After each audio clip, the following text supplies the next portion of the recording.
యేసుక్రీస్తు నామములో మీకందరికి వందనములు. దేవుని రెండవ రాకడ అంటే యేసుప్రభు మరి రెండవసారి మధ్యాకాశంలోకి రాకముందుగా మరి భూలోకములో ఉండే పరిస్థితులు ఏ విధంగా ఉంటాయో మరి దేవుని వాక్యంలో వివరంగా చెప్పబడ్డాయి.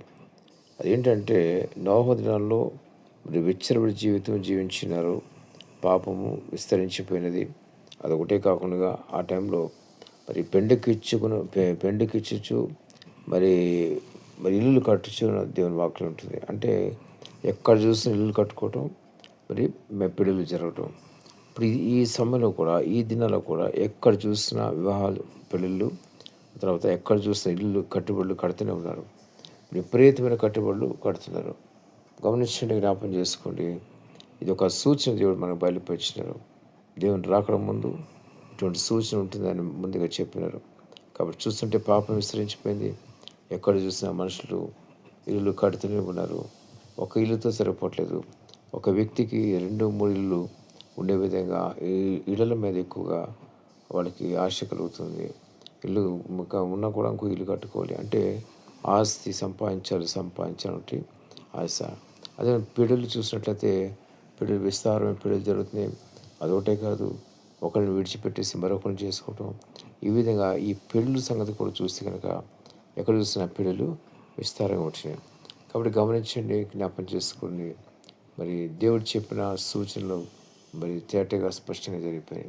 ఆ సమయంలో దేవుడు నోహుకి మరి ఆజ్ఞాపించినారు. ఏమని ఆజ్ఞాపించినారంటే, నువ్వు ఇట్లా ఓడ కట్టాలి, ఆ ఓడకి ఇటువంటి మరి ఆ కర్ర వాడాలి అని చెప్పేసి దేవుడు అక్కడ నోవాహుకు బయలుపరచడం జరుగుతుంది. అదే కాకుండా మరి జంతువులన్నిటిలో జత చొప్పున అన్ని జంతువులు దాంట్లోకి చేర్చాలని కూడా మరి మరి దేవుడు ఆ దినంలో దేవుడు నోవాహుతో మాట్లాడటం జరిగింది. ఆ తర్వాత అదేవిధంగా నోవాహు వాడ కట్టమైంది. నోవాహు వాడ 40 సంవత్సరాలు వాడ కట్టిన తర్వాత మరి నోవాహు కుటుంబం తప్ప దానిలో ఎవరు కూడా మరి నివసించలేదు. మరి జంతువులు నోవాహు కుటుంబం మాత్రమే దానిలో మరి ఎక్కినారు. మరి ఆకాశ స్తంభములు విప్పబడ్డాయి, జలప్రళయం వచ్చింది. మరి పాపం చేసిన ప్రతి ఒక్కరు కూడా నశించిపోయారు. ఒక్కడు కూడా మిగలలేదు. మొత్తం అంతా నశించిపోయారు. గమనించండి, జ్ఞాపం చేసుకొని. అప్పుడు నోవాహుని వాళ్ళంతా కూడా హేళన చేసినారు. మరి చాలా ఆట పట్టించినారు. ఏదో వాడగడుతున్నాడు, ఏదో అని చెప్పేసి అట్లాగా దేవుని యొక్క మాట వినలేడు. మరి దేవునికి వ్యతిరేకంగా ఆ పాపం చేసిన వాళ్ళందరూ కూడా నశించిపోయారు. అదేవిధంగా ఈ రోజుల్లో కూడా రాకడ ముందు ఉంటుంది.